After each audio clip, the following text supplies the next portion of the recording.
রামায়ণের মতো মহাকাব্য কেবল যুদ্ধ, প্রেম আর আত্মত্যাগের গল্প নয়, এটি জীবনের গভীর শিক্ষা ও চিরন্তন সত্যের আধার।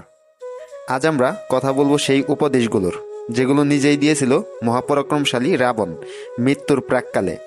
লক্ষণ শুনেছিলেন, কিন্তু সেই উপদেশগুলো আজও আমাদের জীবনে দিশারি হতে পারে। আসুন ডুবে যাই এই গল্পে। যুদ্ধ শেষ, রাবণ সেই অসুর রাজা মৃত্যুসজ্জায় শুয়ে আছেন। ভগবান রামের নির্দেশে লক্ষণ তার কাছে গিয়ে জীবনের শিক্ষা নিতে বলেন। কি বলেছিলেন রাবণ? কি এমন উপদেশ যা একজন পরাজিত শত্রু দিতে পারে?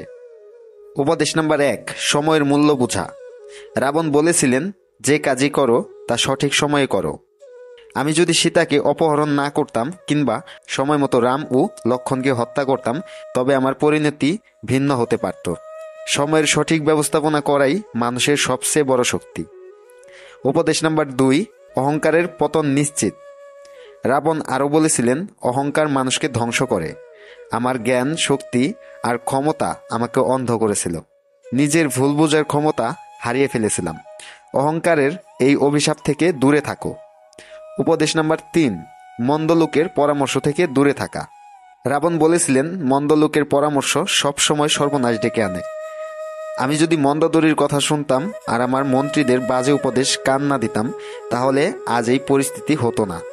সঠিক পরামর্শদাতা খুঁজে নেওয়া জীবনের এক গুরুত্বপূর্ণ দিক। রাবণের এই উপদেশগুলো কেবল পুরাণের গল্প নয়, আজকের জীবনের বাস্তব সত্য।